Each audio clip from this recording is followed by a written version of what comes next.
చెప్పేసి చెప్పాలని చెప్తారు రైట్. బీజేపీని. ఒక్క నిమిషం భద్రరావు, ఒక రవికిరణ్ గారు మీరు ఒకటి, అజయ్ గారు ఒకటి చెప్పండి. వాటికి మళ్ళీ కార్తీక్ దగ్గరికి వెళ్దాం మనం.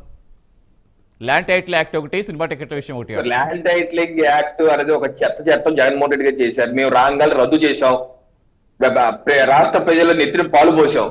ఓకే, ల్యాండ్ టైటిలింగ్ యాక్ట్ అసలు కేంద్ర ప్రభుత్వం తీసుకొచ్చింది కాదు, తీసుకురమ్మంది కాదు, జగన్మోహన్ రెడ్డి గారు చేసిన పని అది. అందుకని రాంగాలు రద్దు చేసాం. ఇంకా భవిష్యత్తులో కూడా రాదు, ఎందుకంటే మీరు కూడా 20 ఏళ్ల వరకు రాష్ట్రంలో అధికారులు రారు కాబట్టి ఆ యాక్ట్ రాదు. మేము హామీ ప్రజలకి. రైట్. అజయ్ గారు, సినిమా టికెట్లకు సంబంధించి బాలకృష్ణ గారు పెంచమంటారు, డిప్యూటీ సీఎం గారు పెంచుతారు. 300, 600, 600, 1200 సంథింగ్ ఏదో చెప్తున్నారు. సతీష్ గారు, సినిమా టికెట్ల రేటు పెంపు అనేది ఈ రోజు కొత్తగా జరుగుతుంది కాదు, ఆంధ్రప్రదేశ్ లో ఒక్కసారి జరుగుతుంది కాదు. అన్ని రాష్ట్రాల్లో ఆయా సంబంధించిన రాష్ట్రాల హీరోలకు ఇచ్చే వెసులుబాటు అది. రైట్. దానికి ప్రభుత్వ పరిపాలనకి ఏమి సంబంధమో, చిన్నప్పరెడ్డి గారు ఏం మాట్లాడాలని ఏం మాట్లాడతాడో నాకు అర్థం కావట్లేదు. అమరావతి రైతుల గురించి మొసలు కన్నీరు కార్చే నైతిక హక్కు వైఎస్ఆర్సీపీ పార్టీకి లేదు. రామారావు గారు ఏదైతే చనిపోవడం జరిగిందో వాళ్ళ కుటుంబంతో నారా చంద్రబాబు నాయుడు గారు మాట్లాడడం జరిగింది. వారి మరణం చాలా బాధాకరం. మేము విచారం వ్యక్తం చేస్తా ఉన్నాం. నారా చంద్రబాబు నాయుడు గారు ఆ కుటుంబానికి అండగా ఉంటామన్నారు. అమరావతిని అడవిలాగా తయారు చేసి ఆ ప్రాంత నాశనం కోరుకుంది వైఎస్ఆర్సీపీ పార్టీ, జగన్మోహన్ రెడ్డి. దాన్ని ప్రజలు తిప్పికొట్టారు, చీకొట్టారు, వీళ్ళ బండకేసి బాధారు. అయినా వీళ్ళు ఇంకా నేర్చుకొని పద్ధతి మార్చుకోకుండా ఈ రోజు రప్పా రప్పా అంటాం, ఫ్లెక్సీలు వేయటం. జగన్మోహన్ రెడ్డి అధికారంలోకి వస్తే ఆయన విధ్వంసం ఎలా ఉంటుందో చూడాలని కార్యకర్తలు కోరుకుంటూ ఫ్లెక్స్లు వేశారు. సతీష్ గారు, ఎక్కడైనా ఏ రాష్ట్రంలో ఇట్లాంటి వింత పోకడుందా? 2029లో ఎలక్షన్ కౌంటింగ్ లో 88 సీట్లు కౌంట్ నెంబర్ దాటగానే రప్పా రప్పా తలలు నరుగుతారని ఫ్లెక్స్లు వేశారు.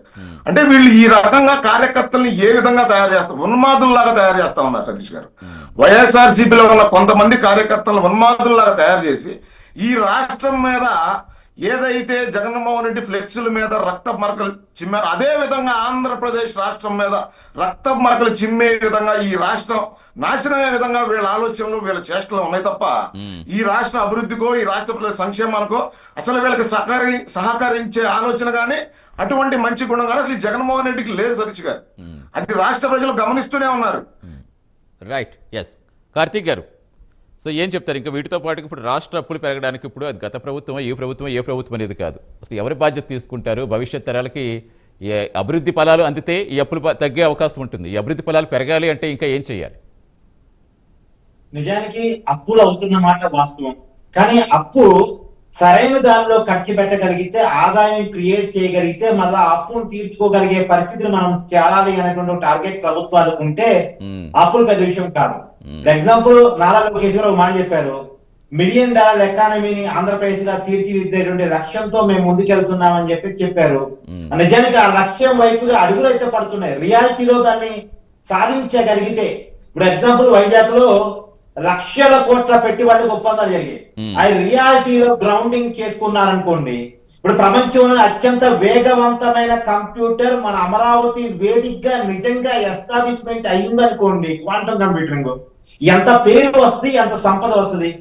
వైజాగ్ లో డేటా సెంటర్లు, ప్రపంచంలోనే అతి పెద్ద డేటా సెంటర్లు ఏర్పడ్డాయి అనుకోండి, ప్రపంచానికి అనుసంధానం మన వైజాగ్ నుంచి జరిగింది అనుకోండి, ఎంత పేరు వస్తుంది, ఎంత సంపద వస్తుంది. అప్పుడు మన అప్పులు చేసే పరిస్థితి కాదు కదా, అప్పులు ఇచ్చే పరిస్థితిలోకి వెళ్తాం. అంటే రియాలిటీలో ఈ అప్పులు చేస్తే తప్ప మనం ముందుకు వెళ్ళని పరిస్థితిలో ఉన్నాం. ఆ పరిస్థితి నుంచి మళ్ళా ఆదాయాన్ని క్రియేట్ చేసుకుని అప్పులు ఇచ్చే పరిస్థితిలోకి మనం వెళ్ళడానికి పునాదులు పడుతున్నాయి. 2025 అనేది అంతా ఓపెన్ అప్ చేసిందండి. కూటమి ఏంటి, వైసీపీ ఏంటి అనేది రియాలిటీ ప్రజల ముందు పెట్టింది. మేము అధికారంలోకి వస్తే విధ్వంసం అని ఓపెన్ గా జగన్మోహన్ రెడ్డి గారు ఒప్పుకునే పరిస్థితిలోకి, మేము అధికారంలోకి వస్తే 6 నెలల్లో అరెస్టులు స్టార్ట్ అయితే అని జగన్మోహన్ రెడ్డి గారు ఒప్పుకునే పరిస్థితి నుంచి, ఎన్నికల ఫలితాలు వెలువడిన రోజే తలకాయలు తెగులుతాయి అని చెప్పేసి వైసీపీ కార్యకర్తలు ఓపెన్ గా చెప్పిన పరిస్థితి నుంచి, గంజాయి బ్యాచ్ కి పరామర్శ చేసి ఇది మా ఓట్ బ్యాంకు అని చెప్పుకునేటువంటి పరిస్థితి వైసీపీకి ఉన్నటువంటి పరిస్థితి నుంచి, టెక్నాలజీ మా విధానం అని quantum computing, data centres, IT కంపెనీలు, లక్షల కోట్ల పెట్టుబడులు కూటమి ప్రభుత్వం తీసుకొస్తున్న పరిస్థితి. అంటే రియాలిటీ 2025 ఎవరు ఏంటి, ఎవరి మనస్తత్వాలు ఏంటి, ఎవరి ఓట్ బ్యాంక్ ఎవరు, ఎవరి విజన్ ఎలా ఉంది అనేటువంటిది ఓపెన్ గా చెప్పింది. ఎగ్జాంపుల్ 2025లో 2 కన్ఫ్యూజన్స్ ఉన్నాయండి. అమరావతి రాజధానిగా ఉంటుందని సజ్జల రామకృష్ణారెడ్డి గారు ఒక మీటింగ్ లో చెప్పారు. దాని మీద అది ఆయన వ్యక్తిగత అభిప్రాయం అని వైసీపీ వాళ్ళు చెప్పుకున్న ఇంతవరకు వైసీపీకి రాజధాని విషయంలో క్లారిటీ లేదు. అందుకనే వాళ్ళకి క్లారిటీ కావాలి కాబట్టి పార్లమెంట్ చట్టం ఆడుతున్నారు. పార్లమెంట్ తో చట్టంతో సంబంధం లేకుండా అన్ని రాష్ట్రాలు రాజధాని ఎలా డిసైడ్ చేసుకున్నాయో ఆంధ్రప్రదేశ్ డిసైడ్ చేసుకుంది. ఇక పార్లమెంట్ పునరుద్ధరణ చట్టంలో అది పెట్టమని సపరేట్ గా పెడతారు, అది నో డౌట్. 2026 కంప్లీట్ అవుతాయి, ఎందుకంటే దానికి ఆల్రెడీ పునాది పడింది కాబట్టి దాని విషయం కాదు. రెండోది ఇంకొక విషయంలో కూడా వైసీపీ క్లారిటీ లేదు. వైజాగ్ డేటా సెంటర్ వచ్చింది, ఆ డేటా సెంటర్ విషయంలో ఫస్ట్ లో వైసీపీ విషయం కక్కారు, తర్వాత అది రావడం మంచిదే అని జగన్మోహన్ రెడ్డి గారు ఓపెన్ గా ప్రెస్ మీట్ చెప్పాలని పరిస్థితి. అంటే వైసీపీలో రెండు విధానాలు ఉన్నాయి, రెండు నాయకుల ధోరణి ఉంది. ఒక క్లారిటీ లేదు ఒక విషయం ఏదంటే 2025 సంవత్సరం తేల్చింది, వాళ్ళ మనస్తత్వం ఏంటో చెప్పింది, వీళ్ళ మనస్తత్వం. సమయం అవుతుంది కాదు మీరు చెప్పినట్టుగా ఇప్పుడు అధికార పక్ష బలంతో పాటుగా ప్రతిపక్షం కూడా బలంగా ఉంటేనే పాలన కరెక్ట్ గా వెళ్తుంది. ఇప్పుడు ప్రతిపక్షం బలపడాలి అన్నా, ప్రతిపక్షం సమర్థవంతంగా తన పాత్ర పోషించాలన్నా ఏం చేస్తే కరెక్ట్ గా ఉంటుంది? ముందు అసెంబ్లీకి రావాలండి ఖచ్చితంగా. ప్రతిపక్ష హోదా డిమాండ్ తో సంబంధం లేకుండా అసెంబ్లీకి రావాలి. ఎందుకంటే ఏ హోదా అయినా ప్రజాస్వామ్యం ఇవ్వాల్సింది ప్రజలే. ప్రజలు ఇవ్వని హోదాను అడగటానికి వాళ్ళకి హక్కు లేదు, ఇవ్వడానికి వీళ్ళకి హక్కు లేదు. ప్రజలు వాళ్ళకి 11 స్థానాలు ఇచ్చారు కాబట్టి, ఎమ్మెల్యేలుగా జీతాలు పొందుతున్నారు కాబట్టి, అలవెన్సులు పొందుతున్నారు కాబట్టి, రాయితీలు పొందుతున్నారు కాబట్టి, గవర్నమెంట్లు పొందుతున్నారు కాబట్టి వాళ్ళు ఖచ్చితంగా అసెంబ్లీకి రావాలి. ప్రజా సమస్యల మీద చిత్తూరుతో పోరాడాలి. రైట్ చిన్నప్రెడ్డి గారు, సమయం అవుతుంది. ఒక్కొక్క పాయింట్ లో ప్లీజ్ కంక్లూడ్ చేయండి. ఒక్కొక్క చిన్నప్రెడ్డి గారు కంక్లూడ్ చేయండి. చిన్నప్రెడ్డి గారు చిన్నప్రెడ్డి చెప్పండి. చిన్నప్రెడ్డి సార్ గారు ఇందాక బీజేపీకి సంబంధించినటువంటి వారు మాట్లాడుతూ ఉన్నారు కదా, ఇందాక జగన్మోహన్ రెడ్డి గారి ఆధ్వర్యంలో, అదే జగన్మోహన్ రెడ్డి గారి పరిపాలనలో ఎన్ని గుళ్ళు కూలినాయని. ఈ రోజు అతి పురాతనమైనటువంటి శివాలయానికి సంబంధించి ఆ భీమేశ్వర స్వామి దేవాలయంలో అతి పురాతనమైన శివాలయాన్ని ధ్వంసం చేసినటువంటి పరిస్థితి. దీని గురించి మాట్లాడమనండి బీజేపీ వాళ్ళని.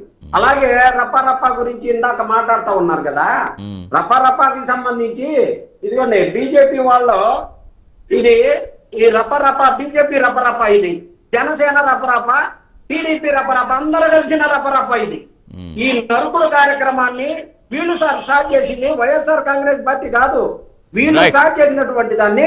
వీటికి సమాధానం చెప్పానండి బీజేపీ వాళ్ళని. వీటికి సమాధానం చెప్పిన తర్వాత జగన్మోహన్ రెడ్డి గారు మాట్లాడమని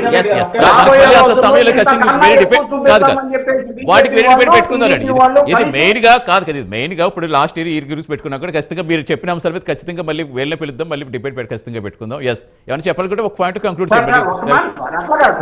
ఎప్పుడు కాదు, ఈ రోజు జరిగిన ముక్కోటి ఏకాదశికి సంబంధించినటువంటి ఈ రోజు జరిగే గొప్ప కార్యక్రమం సార్. ఈ రోజు జరిగే దాంట్లో జరిగిన దాని గురించి కూడా ప్రజెంట్ కరెంట్ ఇష్యూ గురించి కూడా మాట్లాడకపోతే ఎట్లా సార్?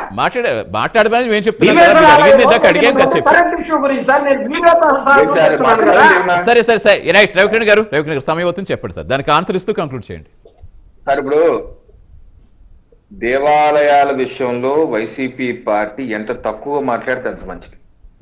జగన్మోహన్ రెడ్డి గారి హయాంలో ఏ రకంగా అప్రాచ్య పనులు ఆ తిరుమల తిరుపతి దేవస్థానం నుంచి ఏది మొన్నటి కూడా పరకామణి చోరీ చిన్నది అంటారు కదండి. ఆయన బుర్ర ఎక్కడుందో అర్థం కావట్లేదు. హైకోర్టు జడ్జి వారు ఇది పెద్ద కేసు చిన్నది కాదు అన్నా సరే ఆయనకి తెలవట్లేదు.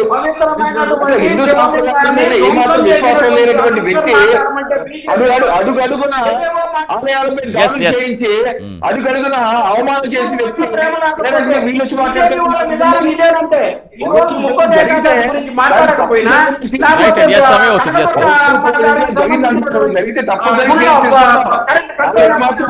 లేదనిపించినా మరి మెట్లు కడగటం లేకపోయినా వాళ్ళు ఏదైనా చేస్తే చేయమనండి. అంతేగాని బీజేపీ వాళ్ళు హిందూ మతాన్ని గురించి మాట్లాడే మతాల వరకు అది వద్దు, సమయం లేదు. చిన్నప్రెడ్డి గారు, రవికిరణ్ గారు ఒక పాయింట్ చిన్నప్రెడ్డి గారు, రవికిరణ్ గారు వైఎస్ఆర్సీపీ కావాల్సింది కాంట్రవర్సీ. ఏదో ఒక రకంగా కాంట్రవర్సీ డిబేట్లు మళ్ళీ పెట్టుకుందాం అండి. కాంట్రవర్సీకి సంబంధించి కాదు, ఇప్పుడు మనకు కావాల్సింది ఏంటంటే అసలు ఏంటి ఏం చేయబోతారు అనేది.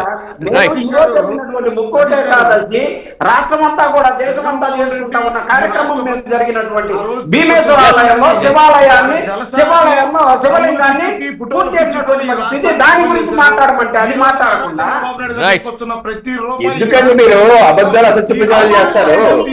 అదేంటో చూపిస్తున్నారు. వర్గాల దానిపై తప్పనిసరి చర్యలు తీసుకుంటాం. అందించేదానికి వినియోగిస్తా ఉన్నారు. కరెక్ట్. అదే చిన్నప్పటి గారు ఆన్సర్ వచ్చిందా మీకు? కాదు కాదు ఇవాళ జరిగిందని చెప్తున్నారు. నిజంగా మీరు అలాంటి బయటకు తీసుకురండి. మీరు చూపించారు నిజంగా జరిగిందా, జరిగితే యాక్షన్ తీసుకోకపోతే మళ్ళీ వేరే డిబేట్ పెడతాం ఎందుకు తీసుకోలేదు అని. రైట్ తప్పనిసరి యాక్షన్ తీసుకుంటాం. జరుగుంటే కనుక తప్పనిసరి యాక్షన్ తీసుకుంటాం. రైట్ అండి, ఖచ్చితంగా ఎస్ ఖచ్చితంగా ఆ ట్రాన్స్పరెన్సీ తోటే మాకు లేదు. ఆ పారదర్శకత ప్రజలకు కావాలి కాబట్టి అది ఖచ్చితంగా అందాలని కోరుకుందాం sir. Next thank you so much Ravikiran గారు, చిన్నప్పరెడ్డి గారు, అజయ్ కుమార్ గారు, కట్టా కార్తీక్ గారు, థ్యాంక్ యూ ఫర్